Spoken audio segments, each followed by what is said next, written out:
Hello, അമ്മ മനസ്സിൻ്റെ പുതിയൊരു എപ്പിസോഡിലേക്ക് എല്ലാവർക്കും സ്വാഗതം. ചാനൽ ആദ്യമായിട്ട് കാണുന്നവരാണെങ്കിൽ ഒന്ന് സബ്സ്ക്രൈബ് ചെയ്തിട്ട് ലൈക്ക് ചെയ്യണേ. പ്രിയ ഇന്നലെ രാത്രി സംഭവിച്ച കാര്യങ്ങളെക്കുറിച്ച് ഇങ്ങനെ ആലോചിച്ചിരിക്കുകയാണ്. അതായത് ഋഷി മോശമായിട്ട് തന്നോട് പെരുമാറിയതും പ്രിയ ആകെ വല്ലാത്തൊരവസ്ഥയിലാണ് ഉണ്ടായിരുന്നത്. അവളെ കാണുമ്പോൾ തന്നെ വേഗം മനസ്സിലാവുന്നുണ്ട് എന്തോ ഒരു അസുഖം ഉണ്ടെന്ന്. അപ്പോഴാണ് മനീഷ് അങ്ങോട്ടേക്ക് കയറി വരുന്നത്. മനീഷിനെ കണ്ടപ്പോൾ തന്നെ പ്രിയ വേഗം ഓടി വരികയാണ് അച്ഛാന്ന് വിളിച്ചുകൊണ്ട്. അപ്പോൾ മനീഷ് പ്രിയയെ കെട്ടിപ്പിടിക്കുന്നുണ്ട്. അതിനുശേഷം തൊട്ട് നോക്കുമ്പോൾ പ്രിയക്ക് നല്ല ചൂടാണ്. അപ്പോൾ മനീഷ് പേടിയോട് പറയാണ്, എന്താ മോളെ ഇതെന്താ മേലൊക്കെ ഇങ്ങനെ ചൂടായിട്ടിരിക്കുന്നത്, കണ്ണൊക്കെ എന്തിങ്ങനെ ചോന്നിരിക്കുന്നത്, മോള് രാത്രി ഉറങ്ങിയില്ലേ? അപ്പോൾ നിറഞ്ഞ കണ്ണുകളോടെ പ്രിയ പറയുന്നുണ്ട്, അതെ അച്ഛാ, ഇന്നലെ രാത്രി ഒന്നും എനിക്ക് ഉറങ്ങാൻ സാധിച്ചില്ല, എനിക്ക് വല്ലാതെ പേടിയാവുന്ന അച്ഛാ. അപ്പോൾ മനീഷ് തൻ്റെ കുട്ടിയെ ചേർത്ത് പിടിച്ചിട്ട് പറയുന്നുണ്ട്, എന്തിനാ മോളെ ഇങ്ങനെ പേടിച്ചുകൊണ്ടിരിക്കുന്നത്, അത് തന്നെ ചിന്തിച്ചുകൊണ്ടിരിക്കണ്ട. ആ വൃത്തികെട്ടവനെ അച്ഛൻ ഇന്നലെ തന്നെ തല്ലിയില്ലേ, ഇനി മോളെടുത്ത് മാത്രമല്ല ആരെടുത്തും അവൻ അങ്ങനെ പെരുമാറില്ല, അത് തന്നെ വിചാരിച്ച് എൻ്റെ മോള് പേടിക്കരുത് എന്നൊക്കെ പറഞ്ഞിട്ട് പ്രിയയെ സമാധാനിപ്പിക്കാൻ ശ്രമിക്കുകയാണ്. പക്ഷേ പ്രിയയുടെ മുഖത്ത് നല്ല ഭയം ഉണ്ടായിരുന്നു. ആ സമയത്താണ് മനോഹരൻ അകത്ത് നിന്ന് ഇറങ്ങി വരുന്നത്. മനോഹരൻ മനീഷും പ്രിയയും തമ്മിൽ നിൽക്കുന്ന കണ്ടപ്പോൾ തന്നെ ദേഷ്യം വന്നിട്ട് മനോഹരൻ വന്നിട്ട് പറയുന്നുണ്ട്, ഏയ് നിന്നോട് ഈ വീട്ടിൽ വരരുതെന്ന് മേഘമോള് പറഞ്ഞതല്ലേ, പിന്നെ എന്തിനാടാ നീ ഇങ്ങോട്ടേക്ക് വലിഞ്ഞു കയറി വരുന്നത്, ഇതെന്താ തുറന്നിട്ട് സത്രോ മറ്റാണോ? മനീഷ് അതിന് മറുപടിയൊന്നും പറഞ്ഞില്ലെങ്കിലും ദേഷ്യത്തോടെ മനോഹരനെ നോക്കുന്നുണ്ട്. അപ്പോൾ മനോഹരൻ പറയുന്നുണ്ട്, ഇറങ്ങി പോവാൻ നോക്കടാ, നോക്ക് ഞാൻ എൻ്റെ കുഞ്ഞിനെ കാണാൻ വേണ്ടിയിട്ട് ഇവിടെ വന്നിരിക്കുന്നത്, അതിനിടയിൽ കയറിയിട്ട് എന്തെങ്കിലും സംസാരിച്ചാൽ പിന്നെ നടക്കുന്നത് തന്നെ വേറെയാ. മനീഷിനും ദേഷ്യം കയറുന്നുണ്ടായിരുന്നു. അപ്പോൾ മനോഹരൻ ഇറങ്ങി വന്നിട്ട് പറയാണ്, എന്ത് നടക്കുന്നത് വേറെയാന്നോ, എന്താണ് ചെയ്യുക, നീ എന്താ ചെയ്യുക എന്ന് ചോദിച്ചിട്ട് മനീഷിൻ്റെ ഷർട്ടിന് കുത്തിപ്പിടിക്കുകയാണ്. നീ എന്താണ് ചെയ്യുക, ഇറങ്ങി പോകാൻ നോക്കടാ. അപ്പോൾ മനീഷ് പറയുന്നുണ്ട്, ഏയ് കൈയെടുക്ക്, ദേഹത്ത് കൈവച്ചിട്ടുള്ള സംസാരമൊന്നും വേണ്ട, വിധം തന്നെ മാറും. മനീഷ് ഭീഷണിപ്പെടുത്തുന്നുണ്ട്. ഭീഷണിപ്പെടുത്തുകയാണോ, നീ അത്ര മാത്രമായോ, നീ എന്ത് ചെയ്യൂടാ? മനോഹരനും വിട്ടുകൊടുക്കുന്നില്ല. നിന്നോട് ഇറങ്ങിപ്പോകാനല്ലടാ പറഞ്ഞത്, ഇറങ്ങിപ്പോകാൻ പറഞ്ഞ് ഇറങ്ങിക്കോളാൻ, നിങ്ങളോട് കൈയെടുക്കാനേ ഞാൻ പറഞ്ഞത്, കൈയെടുക്ക്. അവർ രണ്ടുപേരും അത് തന്നെ അങ്ങോട്ടും ഇങ്ങോട്ടും പറഞ്ഞുകൊണ്ടിരിക്കുകയാണ്. അപ്പോഴേക്കും മുത്തശ്ശി അകത്തുനിന്ന് ഇറങ്ങി വരുന്നുണ്ടായിരുന്നു. അവർ തമ്മിലുള്ള തർക്കം കണ്ടപ്പോൾ മുത്തശ്ശി പറയാണ്, ഏയ് നിർത്ത്, എന്തിനാ ഇപ്പം ഇങ്ങനെ തല്ലുകൂടുന്നത്? രണ്ടുപേരും ഒന്നും മിണ്ടുന്നില്ല. അപ്പം മനീഷിനോട് മുത്തശ്ശി പറയുന്നുണ്ട്, നിന്നോട് മേഘ ഇങ്ങോട്ടേക്ക് വരരുതെന്ന് പറഞ്ഞതല്ലേ, എന്തിനാ ഇങ്ങോട്ട് വന്ന് ഇങ്ങനെ പ്രശ്നം ഉണ്ടാക്കുന്നത്? അത് കേട്ടപ്പോൾ മനീഷ് മുത്തശ്ശിയോട് പറയുന്നുണ്ട്, നോക്ക്, മേഘ പറഞ്ഞെന്ന് വിചാരിച്ചിട്ട് ഞാനിവിടെ വരാതിരിക്കേണ്ട കാര്യമൊന്നുമില്ല. അവൾ നന്നായിട്ടാണ് എൻ്റെ കുഞ്ഞിനെ വളർത്തുന്നതെങ്കിൽ പിന്നെ ഞാൻ എന്തിനാ ഇങ്ങോട്ടേക്ക് വരേണ്ട കാര്യം? ഇന്നലെ ഫ്രണ്ടിൻ്റെ പാർട്ടിക്ക് കുഞ്ഞിനെയും കൂട്ടിക്കൊണ്ട് പോയിട്ട് കുടിച്ച് കൂത്താടുമായിരുന്നു. അത് കേട്ട് എല്ലാവരും മിണ്ടാതെ കുറച്ചു നേരം നിൽക്കുകയാണ്. അപ്പോൾ മനീഷ് മുത്തശ്ശിയോട് പറയുന്നുണ്ട്, അവളെ പറഞ്ഞ് തിരുത്താനാവില്ല, എൻ്റെ അടുത്ത് വന്ന് തർക്കിക്കാൻ മാത്രമേ എല്ലാവർക്കും അറിയുള്ളൂ. മുത്തശ്ശിയും മനോഹരനും അത് കേട്ടിട്ട് മനീഷിനെ നോക്കുകയാണ്. കാരണം അത്രയും സ്ട്രോങ് ആയിട്ടാണ് മനീഷ് സംസാരിക്കുന്നത്. മനീഷ് പറയുന്നുണ്ട്, ആദ്യം പോയിട്ട് മകളെ നന്നാക്കി വളർത്താൻ നോക്ക്. അപ്പോൾ മനോഹരൻ പറയാണ്, ഏയ് എവിടെ വന്നിട്ട് എന്താ നീ പറയുന്നത്? ഞങ്ങളുടെ വീട്ടിൽ വന്നിട്ട് ഞങ്ങളുടെ കുട്ടിയെ പഠിപ്പിക്കാൻ നീ ആരാടാ? മേഘ നന്നായിട്ട് തന്നെയാടാ ജീവിക്കുന്നത്. ഇനി ഒരു പ്രാവശ്യം കൂടി മേഘയെക്കുറിച്ച് മോശമായിട്ട് നീ പറഞ്ഞാ നിന്റെ വായിലെ പല്ല് ഞാൻ അടിച്ച് താഴെ ഇടും എന്ന് പറഞ്ഞിട്ട് മനോഹരൻ മനീഷിനെ പിടിച്ച് തള്ളുകയാണ്. അപ്പോൾ അവൻ നിലത്തേക്ക് വീണിട്ടുണ്ടായിരുന്നു. അത് കണ്ടതും പ്രിയ വേഗം ഓടിയിട്ട് മനീഷിൻ്റെ അടുത്തേക്ക് പോവാണ് അച്ഛാന്ന് വിളിച്ചുകൊണ്ട്. അത് കണ്ടിട്ട് മുത്തശ്ശിക്കും മനോഹരനും ദേഷ്യം വരുന്നുണ്ട്. ഏയ് എന്താ പ്രിയ, എന്താ ഇത്, എന്ത് പറഞ്ഞു കഴിഞ്ഞാൽ അച്ഛാന്ന് വിളിച്ചിട്ട് അവൻ്റെ പിന്നാലെ പോകുന്നത്, ഇങ്ങോട്ട് വാ എന്ന് പറഞ്ഞിട്ട് മനീഷ് കുട്ടിയെ പിടിച്ച് വലിക്കുകയാണ്. എന്നെ വീട് എന്ന് പറഞ്ഞിട്ട് പ്രിയ ഇങ്ങനെ കരയുന്നുണ്ടായിരുന്നു. പക്ഷെ മനോഹരനെ കുട്ടീനെ കൈവിടുന്നില്ല. അപ്പോഴേക്കും മനീഷ് വേഗം എഴുന്നേക്കുകയാണ്. അങ്ങോട്ടേക്ക് വന്നിട്ട് മേഘ ചോദിക്കുന്നുണ്ട്, എന്താ അങ്കിൾ, എന്താ ഇവിടെ പ്രശ്നം? അപ്പോഴാണ് മനോഹരൻ പറയുന്നത്, മേഘ രാവിലെ വന്നിട്ട് മനീഷ് ഓരോരോ പ്രശ്നങ്ങൾ ഉണ്ടാക്കുകയാണ്, ഇവനെന്തിനാ പ്രിയയെ കാണാൻ വേണ്ടി വരുന്നത്? പ്രിയ പേടിയോടെ അമ്മയെ നോക്കി നിൽക്കുകയാണ്. അപ്പോൾ മേഘ ദേഷ്യത്തോടെ പ്രിയയോട് പറയുന്നുണ്ട്, എന്താ പ്രിയ, എന്തിനാ ഇയാളുമായിട്ട് സംസാരിച്ച് നിൽക്കുന്നത്? ഞാൻ മുമ്പേ പറഞ്ഞിട്ടുള്ളതല്ലേ ഇവനുമായിട്ട് സംസാരിക്കരുതെന്ന്. എന്നിട്ട് മനീഷിനോട് പറയുന്നുണ്ട്, ഇവള് ചെറിയ കുട്ടിയാണ്, ഇവക്ക് പറഞ്ഞാൽ മനസ്സിലാവില്ല, നിനക്ക് എന്താ പ്രശ്നം? അപ്പം മനീഷ് ദേഷ്യത്തോടെ പല്ലി അടിച്ചുകൊണ്ട് പറയുന്നുണ്ട്, പ്രശ്നം മുഴുവൻ നീയാണ്, നീ മര്യാദക്കാണെങ്കിൽ പ്രിയക്ക് ഇങ്ങനെയൊക്കെ സംഭവിക്കുമായിരുന്നോ? മേഘ ദേഷ്യത്തോടെ മനീഷിനെ നോക്കി നിൽക്കുകയാണ്, എന്തൊക്കെ ഇവ നീ പറയുന്നതെന്ന് വിചാരിച്ചിട്ട്. അപ്പോൾ മനീഷ് പറയുന്നുണ്ട്, നിന്റെ ഫ്രണ്ടിൻ്റെ പാർട്ടി ഉണ്ടെങ്കിൽ നീ തനിച്ചു പോയാൽ പോരെ, അതുപോലുള്ള വൃത്തികെട്ട സ്ഥലത്തേക്ക് ഈ ചെറിയ കുഞ്ഞിനെ നീ എന്തിനാ കൊണ്ടുപോയത്? പ്രിയ പേടിയോടെ സംഭവിച്ച കാര്യങ്ങളൊക്കെ ആലോചിച്ച് നിൽക്കുകയാണ്. അപ്പോൾ മനീഷ് മേഘയോട് പറയുന്നുണ്ട്, നിന്റെ ഫ്രണ്ട് അവനൊരു മനുഷ്യനാണോ, ചെറിയ കുഞ്ഞാണെന്ന് കൂടി ആലോചിക്കാതെ, ഛേ. മനീഷ് എന്തൊക്കെയാ പറയുന്നതെന്ന് മനസ്സിലാവാതെയാണ് മേഘയും മുത്തശ്ശിയും മനോഹരനൊക്കെ നിൽക്കുന്നത്. അപ്പോൾ മനീഷ് ദേഷ്യത്തോടെ മേഘയോട് പറയുന്നുണ്ട്, അത് പറയാൻ എനിക്കെൻ്റെ നാവിന് തന്നെ അറപ്പ് തോന്നുന്നു, അവനെയൊക്കെ അടിച്ച് കൊന്നേക്കണം. അപ്പോഴേക്കും മേഘ ദേഷ്യത്തോടെ പറയുന്നുണ്ട്, മതി, വായി പൂട്ട് മനീഷ്, ഋഷിയെ പറ്റി നിനക്കെന്തറിയാം, അവൻ പക്ക ജെന്റിൽമാനാണ്, അവനെ പോയിട്ട് വളരെ മോശമായിട്ട് സംസാരിക്കുന്നോ? ഇന്നലെ നീ വിളിക്കാത്ത പാർട്ടിക്ക് വന്ന് അവനുമായിട്ട് പ്രശ്നമുണ്ടാക്കി എന്നെയും അവനെയും ചേർത്ത് മോശമായിട്ട് സംസാരിച്ചു. ഋഷി പറഞ്ഞു കൊടുത്ത കഥകൾ മേഘ പറയാണ്. അത് കേട്ട് മുത്തശ്ശിയും മനോഹരനൊക്കെ അതാണ് വിശ്വസിക്കുന്നത്. പക്ഷെ അമ്മ എന്താ പറയുന്നത് പോലും മനസ്സിലാവാതെയാണ് പ്രിയ നിൽക്കുന്നത്. അപ്പോൾ മേഘ മനീഷിനോട് പറയുന്നുണ്ട്, എന്നെയും അവനെയും ചേർത്ത് മോശമായിട്ട് പറഞ്ഞതിന് അവൻ ചോദ്യം ചെയ്തതിന് അവൻ്റെ കൈ നീ പിടിച്ചൊടിച്ചു. എന്താ വലിയ ഹീറോ ആണെന്നാണോ നിൻ്റെ വിചാരം? ഋഷിയുടെ അച്ഛൻ എത്ര വലിയ ആളാണെന്ന് അറിയോ നിനക്ക്? മേഘ ഋഷിയെക്കുറിച്ച് വാദോരാതെ സംസാരിക്കുന്ന കേട്ട് നിൽക്കുകയാണ് മനീഷ്. മേഘ പറയുന്നുണ്ട്, നീ ഋഷിയുടെ പവർ എന്താണെന്ന് അറിയാതെ അവൻ്റെ കൈ പിടിച്ചൊടിച്ചു. അവൻ്റെ അച്ഛൻ നിനക്കെതിരെ പോലീസിൽ കംപ്ലൈൻറ്റ് ചെയ്തിട്ടുണ്ട്. നീ ഋഷി ആരാണെന്ന് അറിയാതെയാണ് അവൻ്റെ മേൽ കൈവച്ചത്. അവൻ നിന്നെ വെറുതെ വിടാൻ പോകുന്നില്ല. അപ്പോൾ മനീഷ് പറയുന്നുണ്ട്, അവൻ ചെയ്ത തെറ്റിന് അവനെ ജീവനോടെ വെച്ചത് തന്നെ വലിയ തെറ്റാണ്. ഇന്നലെ തന്നെ ഞാൻ അവനെ കൊല്ലേണ്ടതായിരുന്നു. ഇനി ഒരു പ്രാവശ്യം അവൻ എൻ്റെ കയ്യിൽ ഒന്നുകൂടെ കിട്ടിയാൽ ഞാൻ അവനെ കൊല്ലുക തന്നെ ചെയ്യും. മനീഷിന് അത്രയ്ക്ക് ദേഷ്യം ഉണ്ടായിരുന്നു. മനീഷിൻ്റെ ദേഷ്യം കാണുന്ന സമയത്ത് മേഘയും മുത്തശ്ശിയും മനോഹരനൊക്കെ ചെറുതായിട്ടൊന്ന് ഭയന്നിട്ടുണ്ടായിരുന്നു. അപ്പോഴേക്കും കുറച്ച് പോലീസുകാർ അങ്ങോട്ടേക്ക് വന്നിട്ടുണ്ട്. അവർ നേരെ വന്നിട്ട് എല്ലാവരോടായിട്ട് ചോദിക്കുകയാണ്, ഇവിടെ ആരാ മനീഷ്? അപ്പോൾ മേഘയാണ് പറയുന്നത്, ദാ അയാളാണ് സർ. അപ്പോൾ SI മനീഷിനോട് ചോദിക്കുകയാണ്, ഇന്നലെ പാർട്ടിയിൽ വെച്ചിട്ട് ഋഷി എന്ന് പേരുള്ള ഒരു ചെറുപ്പക്കാരനെ നിങ്ങൾ തല്ലിയായിരുന്നോ? ഞാനാ തല്ലിയത്. മനീഷും പറയുന്നുണ്ട്. നീ തല്ലിയതിൻ്റെ പേരിൽ അവൻ്റെ കൈ ഒടിഞ്ഞിട്ടുള്ളത്. അവനിപ്പോൾ ഹോസ്പിറ്റലിൽ അഡ്മിറ്റാണ്. അവൻ്റെ അച്ഛൻ നിനക്കെതിരെ അറ്റംപ്റ്റ് ടു മർഡർ എന്നുള്ള കേസ് വന്നിരിക്കുകയാണ്. വാ പോലീസ് സ്റ്റേഷനിലേക്ക് പോവാം. അപ്പോൾ മനീഷ് പറയാണ്, സർ ഞാൻ അവനെ അടിച്ചു എന്നുള്ളത് സത്യം തന്നെയാണ്. പക്ഷേ എന്തിനാ അടിച്ചതെന്നുള്ളത് ചോദിക്ക്. അതിനുശേഷം നിങ്ങൾ എന്താണെന്ന് വെച്ച ആക്ഷൻ എടുക്ക്. അപ്പോൾ SI പറയുന്നുണ്ട്, എന്തു തന്നെയായാലും നീ സ്റ്റേഷനിൽ വന്നിട്ട് പറഞ്ഞാൽ മതി. മനീഷ് വീണ്ടും സംയമനത്തോടെ പറയാണ്, സർ തെറ്റ് ചെയ്തത് അവനാണ്. അത് ചോദ്യം ചെയ്തതിന് എന്നെയാണോ അറസ്റ്റ് ചെയ്യുന്നത്? മേഘ പുച്ഛത്തോടെ നിൽക്കുകയാണ്. അപ്പോൾ മനീഷ് പറയുന്നുണ്ട്, ഞാൻ സ്റ്റേഷനിൽ വരില്ല സർ. എന്താണ് ഓവറായിട്ട് സംസാരിക്കുന്നത് എന്ന് ചോദിച്ചിട്ട് SI മനീഷിൻ്റെ മുഖത്തേക്ക് തല്ലുകയാണ്. പ്രതീക്ഷിക്കാതെ തല്ലി കിട്ടിയതുകൊണ്ട് തന്നെ മനീഷ് ഒന്ന് വേച്ച് പോകുന്നുണ്ട്. അപ്പോൾ പ്രിയ കരഞ്ഞുകൊണ്ട് SIയോട് പറയാണ്, അച്ഛനെ തല്ലല്ലേ. മനീഷും തിരിച്ച് SIയെ ചോദ്യം ചെയ്യുന്നുണ്ട്, എന്തിനാ സാർ എന്നെ തല്ലിയത്? എന്നിട്ട് അയാൾ ഷർട്ടിന് കുത്തിപ്പിടിച്ചിട്ടുണ്ടായിരുന്ന കൈ തട്ടി മാറ്റുകയാണ്. അപ്പോൾ SI കോൺസ്റ്റബിൾസിനോട് പറയാണ്, കണ്ടില്ലേ എൻ്റെ മേൽ കൈവച്ചിരിക്കുക, കൊണ്ടുപോയി ജീപ്പിൽ കയറ്റി.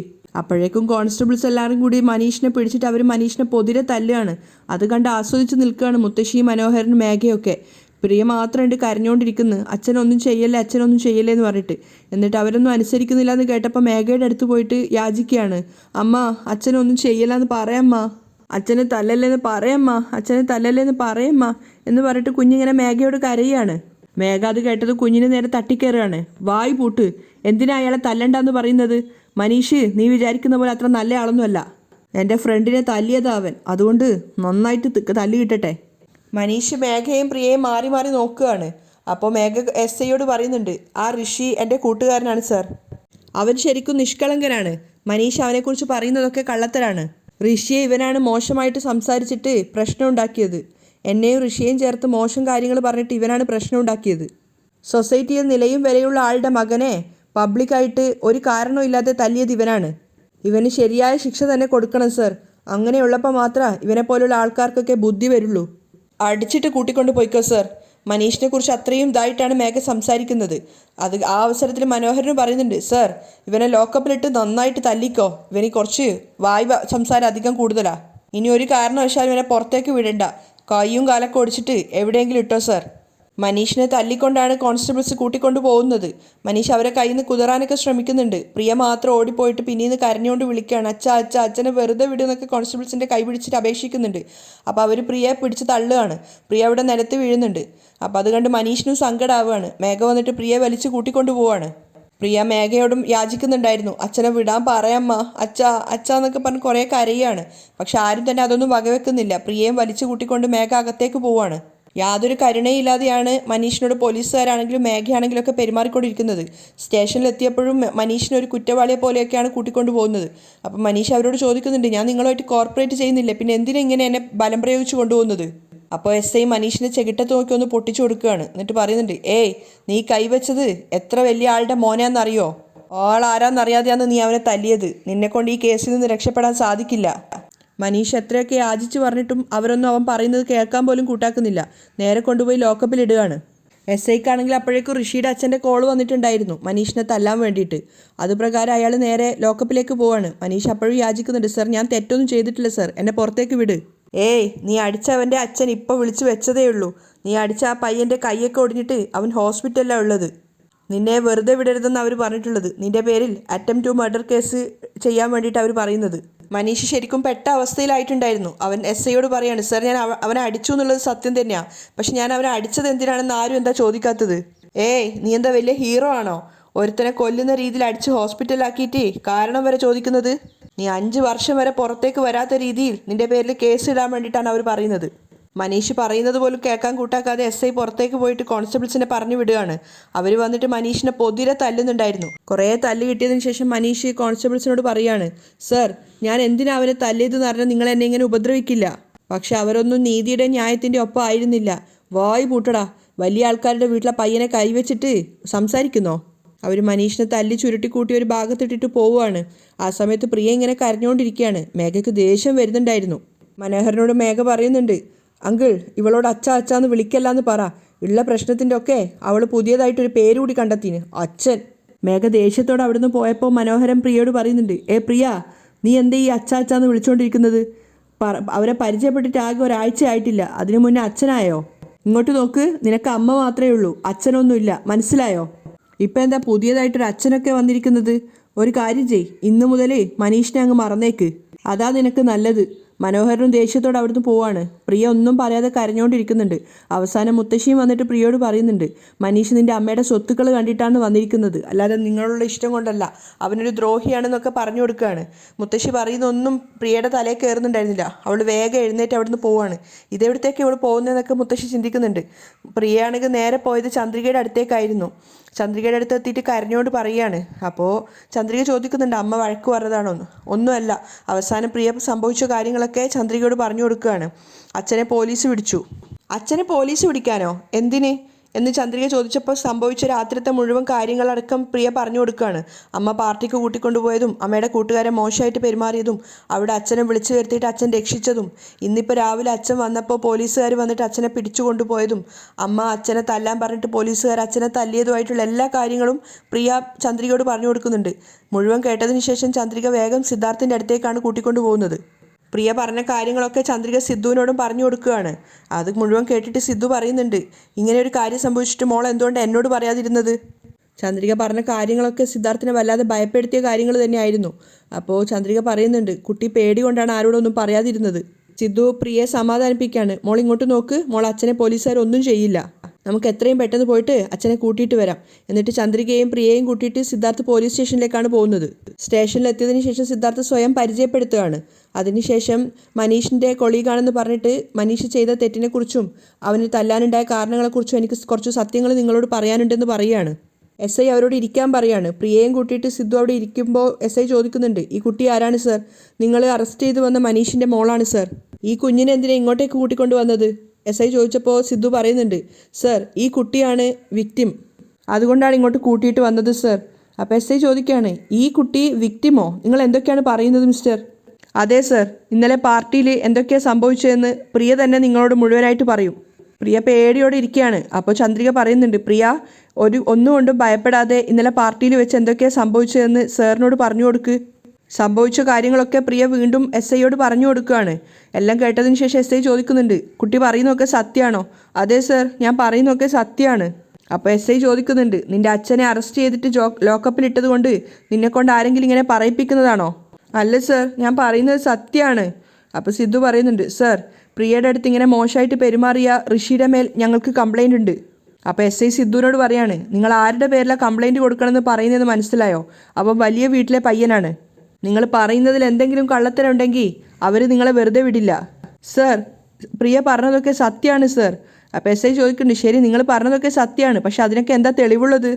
അപ്പോൾ സിദ്ധു പറയുന്നുണ്ട്, സർ ഇന്നലെ പാർട്ടി നടന്ന സ്ഥലത്ത് പോയിട്ട് ഞാനൊരു ചെറിയ CCTV ഫുട്ടേജ് എടുത്തിട്ട് വന്നിട്ടുണ്ട് സർ. പ്രിയ പറഞ്ഞ കാര്യങ്ങളൊക്കെ അതിൽ റെക്കോർഡായിട്ടുണ്ട് സർ. ഒരു നിമിഷം ഞാനത് കാണിച്ചു തരാം.